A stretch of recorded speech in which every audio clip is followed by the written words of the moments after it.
friend of mine used to say, the only place you start at the top is digging a ditch. The other piece of that is from the time I was a little kid, 7, 8 years old, if the dog would bring home a dead rabbit, I would dissect the rabbit to see how it all worked. And when I was a horse trainer, I would dissect horses just to see how the muscle fibers worked, to see if I could improve training. And I really enjoyed that.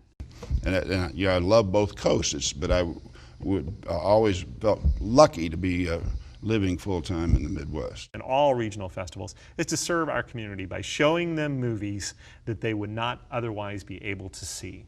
And yet, because we don't have smokestacks and a physical plant, people don't recognize us necessarily as an industry, but 83,000 people are employed in the greater St. Louis area in businesses that serve visitors. My Aunt Dora used to always call me the question box.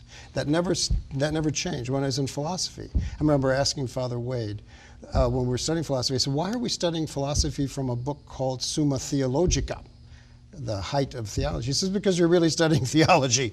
A Jesuit was really honest and told me the truth.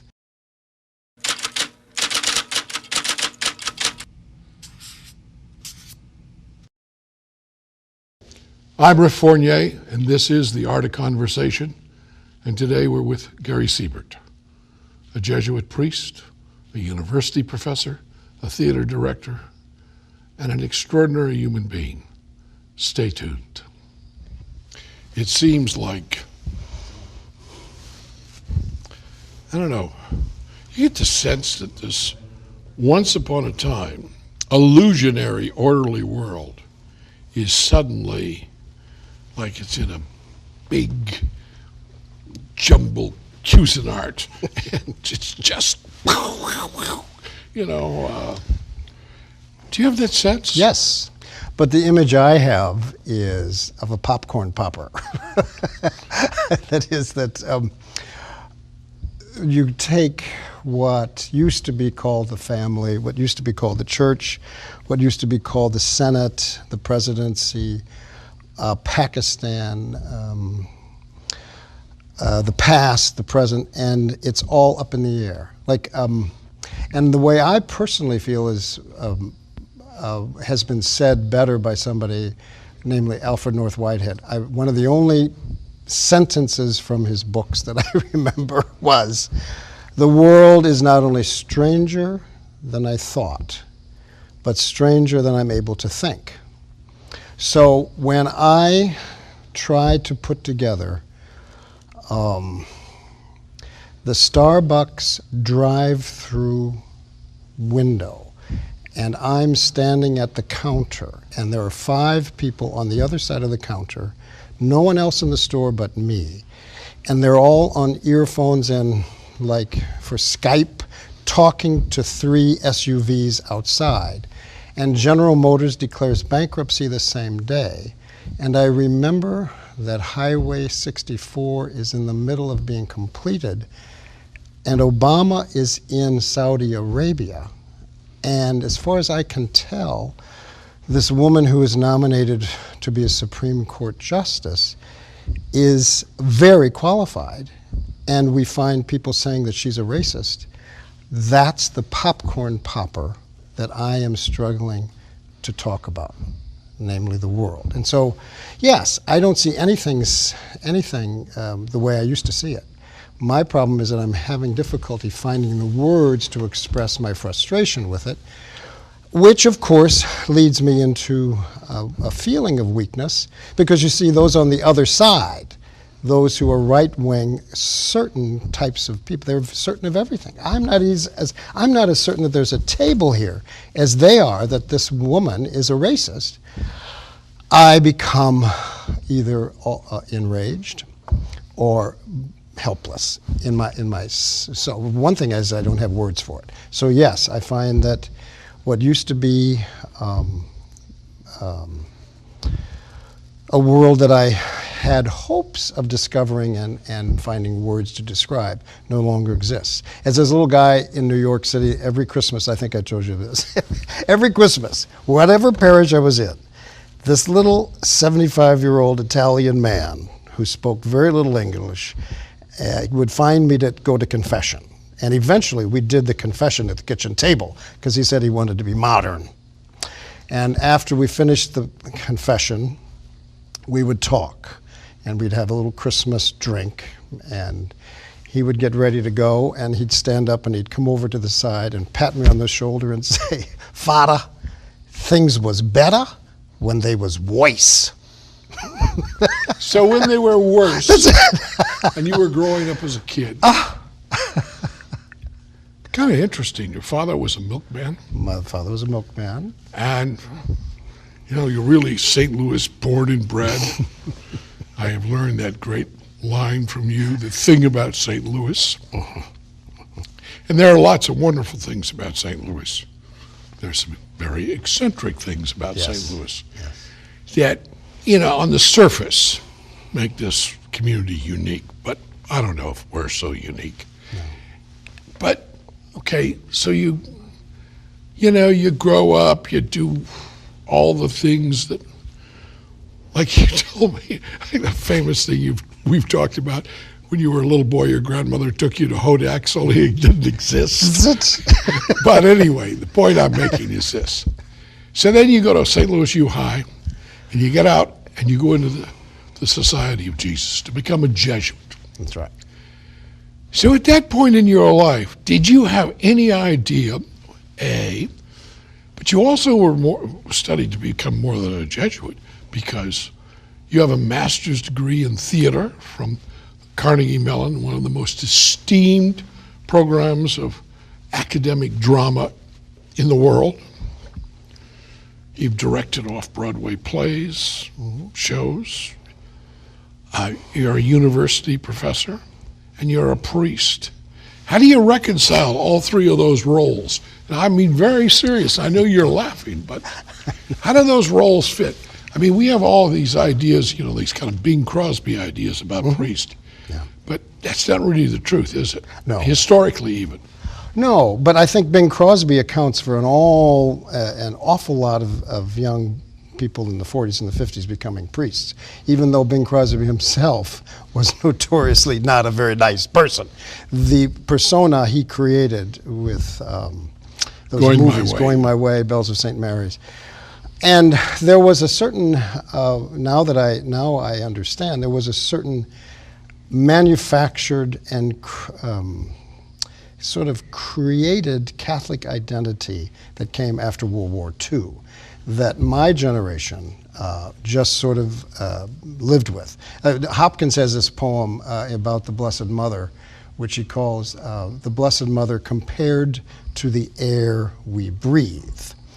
And I feel that the expectations, the presuppositions, all of the unexpressed presuppositions about what it meant to be a Catholic, what it meant to be an American, what it meant to be a priest, are kind of found in those movies that we breathed in. I remember watching Going My Way with my father toward the end, and he was crying. I always thought my mother was the emotional one, but my father was very emotional, but he never said much. But he's crying there, and what he did say was, they don't make movies like that anymore. And he was right, but we're not who we were when they made those movies. But that conflict... Hold on. Are we really that different? No, we're not deep down. But the words and the images, the whole way of communicating that reality that we were getting a snapshot of who we were, is very, very different. You and I talk about how our students, for instance, don't read like when you and I got out of high school. We were readers. Absolutely. Am I correct? Absolutely. And our kids today in our classes don't read like No. we do. And but I'm getting to a point. And the guys who wrote the movies were readers too. Absolutely. The guys writing movies today They're watchers. and are not readers. No. And most interesting to me is also what was read. Poetry was read. When I lived in New York, I made a point always when I got into elevators to have at least 2 books, because in the event that an elevator would stop, you get stuck, I would have something to read. poems are almost, I don't know what they're doing in high schools now, but they're not, I don't know. All I know is what I have asked my students every semester on the little questionnaire that I pass out. Name your favorite poets or novelists. And most of my students that are American-born can't name any. I had a young woman who was an exchange student from Germany 2 semesters ago who raised her hand and said, "Could it be in any language?" And I said, "You bet yours." Of course, Bridget was a wonderful student. But now what that does then, as far as I can tell, is how I, growing up with my parents who never went to high school. I mean, my mother went to 8th grade, my father went to 7th grade. They made, when my father came home from the war, he and my mother decided that the one thing they were going to do is the children they had would go to school, to high school. The fact that I have more degrees than a thermometer always surprised my father and mother. They had no idea, but they hung them all on the back wall in the den. But they had no notion of what it meant to be that kind of a reader. However, they had great respect for it because they knew that success came from education. And the education that they had, I looked at my father's 8th grade exam, or my mother's 8th grade exam. Reading, writing, arithmetic, geography. They could write and read, and their grammar was magnificent. The penmanship was magnificent. What they did technologically when they read and they wrote was physical. Now, the students that you and I encounter are in a totally different world. Not that it's better or that it's worse, and not that it's more enriched or less enriched, but it comes from a keyboard and from a constant shifting of perspective of images. And information. Absolutely. They have tons and tons of I information. mean, back to your popcorn theory. Mm-hmm. He's like, in terms of information, it's like they're in the middle of the popcorn popper. Absolutely. Huh? Absolutely. And that's why I love the students I teach, and they are a complete mystery to me because I know that what I remember from being 17 to 21 or 25 is interior noise, hormonal tumult, trying different ideas on and finding so many questions. My Aunt Dora used to always call me the question box. That never changed when I was in philosophy. I remember asking Father Wade when we were studying philosophy, I said, "Why are we studying philosophy from a book called Summa Theologica, the height of theology?" He says, "Because you're really studying theology." A Jesuit was really honest and told me the truth. Did you like theology? I loved theology, but I was studying philosophy at the time, all in Latin. The last exam I took at St. Louis University for my philosophy licentiate was 1 hour oral exam in Latin on all of the branches of philosophy that Thomas Aquinas coalesced together, collated. And it was great fun. It was great fun. And I realize now that was one of the great experiences of my life. I don't. If you had to do it over, would you recommend that kind of Not rigorous necessar- discipline? Yes, but not in Latin. No, I would no, recommend. I would but that recommend course of- exactly, absolutely, absolutely. And fellows who were in the Jesuits for a long time, let's say like Gary Wills and a bunch of people who've gone on to make something out of their lives, they have all said that one of the greatest mistakes or whatever the greatest adventures they've ever had was those 6 to 8 years in the Jesuits, because what they learned was a way of proceeding, an orderly way of asking a question and finding out new questions about the question you started. And this is what I find now. My feeling about all of these things that I mentioned, the church, politics, morality, government, city planning, curriculum. What are you going to do when you have kids who come to you? How are you going to teach them? Well, the basic thing that you have to teach them is how to learn. And when you have so much technology and they're so used to, if they have a question, they go to ask.com. They have at their fingertips, they have information that nobody's ever had before. However, like Cardinal Newman said, there is notional knowledge, and then there's real knowledge. There is, or as Plato said, there's doxa, opinion, and then there's episteme, or an aletheia, truth and knowledge. My experience is that You mean they need to. so the ask.com stuff is fairly peripheral and certainly not a whole lot of depth. No, and it's another piece of popcorn up in the air, and there's no bag. You know, it's like you're standing at the. Do you think then we have to really rethink the whole way Yes. We school kids? I'm not talking about just in universities where we teach. Yeah. I'm No, I talking think about so. go down to kindergarten, Absolutely. and go through primary school, Absolutely. then the high schools, Absolutely. and just a new vision. Well, I think the new vision is the old one: reading, writing, and arithmetic, and see, geography, So very incredibly basic. and personal.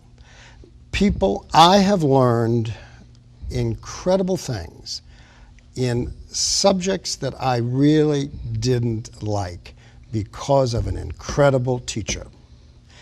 And I would put all our money in the government and all this stuff into training teachers who understand how learning takes place. And everybody knows it takes place because you fall and love your teacher. Whether you're a kindergarten kid, I still remember Sister Clara Francis in the 6th grade. She looked just like Ingrid Bergman.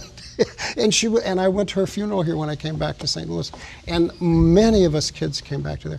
We learned everything from that woman. And she was a 22-year-old girl from Green Bay, Wisconsin, who made $15 a month at presentation school.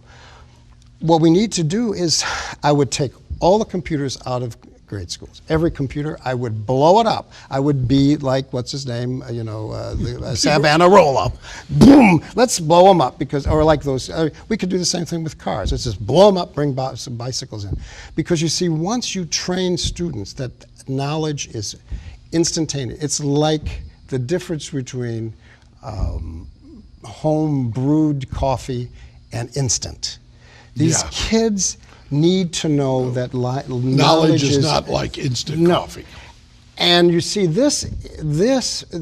oddly enough, you know who's really doing this? Is the immigrants. They have these Korean kids, these Filipino kids, these Spanish kids, the kids from Bosnia. They are in groups, just like Al Smith learned. He never went to 8th grade either. Al Smith, the governor of New York, the unsuccessful presidential bid, the only Catholic up until Kennedy to have the guts to do that, because of Belle Moskowitz, the Jewish friend who said, you got to go after the women, their vote, now, 1919. He learned everything in the basement of that church in the Lower East Side of New York City, where he figured out, knowledge is power. And he never graduated from 8th grade. The immigrants that we are like now so looking down our nose at, saying that they're, is like, what's his name, that damn fool on Fox, he said. O'Reilly? His even more bigger idiot. But he said, somewhere in between Beck and the other one, he said,